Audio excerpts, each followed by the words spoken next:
let's move on to the Jags here. Unanswered questions around the AFC South. We've got James Palmer. We've got Rodney McLeod on the program.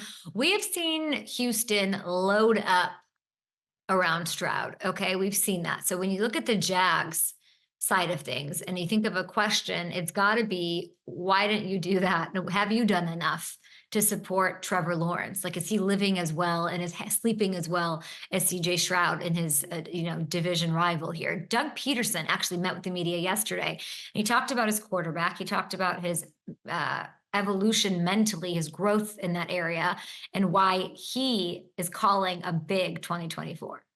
I learned this back when I went to Green Bay as a player under Mike Holmgren. He always taught us, that it takes 3 to 4 years. It takes that time to develop into the quarterback that you want to become. For Trevor, he's now into that 3rd year with us, and so that part, I think for us, that's the encouraging part as an offensive staff, especially myself, just now going into that 3rd year, and this is kind of that jump year that he can have, moving forward.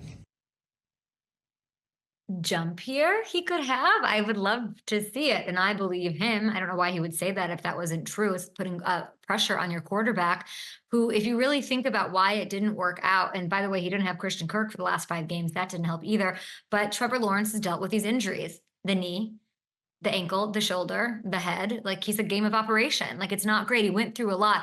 It is how he plays. So is it almost to be expected that he might miss some time? That's a valid concern, I guess. But it's really about, how do we put him in the best position? How do we protect him? And, Jags fans love just turning the heat up on Baalke. They just love going after Trent. And they did, and the coaching staff, to say, give him more support. And then they get, they got outbid for Calvin Ridley. So that was probably one of the more shocking things that happened in free agency in the offseason.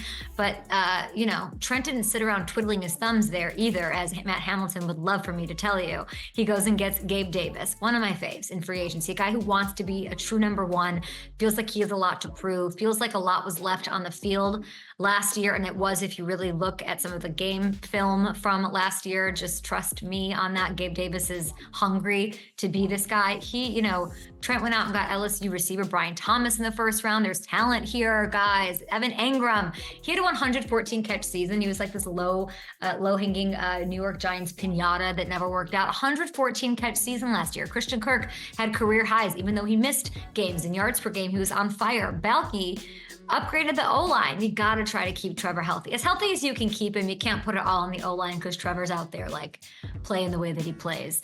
But they got Mitch Moore, stole him from the Bills. You love to see it. Is it enough to unlock the potential Pederson's talking about? I don't know. They need Brian Thomas Jr. He's probably the key here.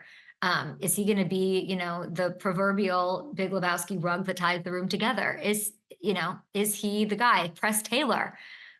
I remember we were in London last year. They were going to take on the Titans, and it was give the ball to, what are we doing here? Was Press Taylor the guy? Can he light it up? And we don't want that to come under question again. But you'd think that they're going to be right in it to snatch that AFC crown back from Houston. It'll be actually really fun to see how those two duke it out at the top. Okay.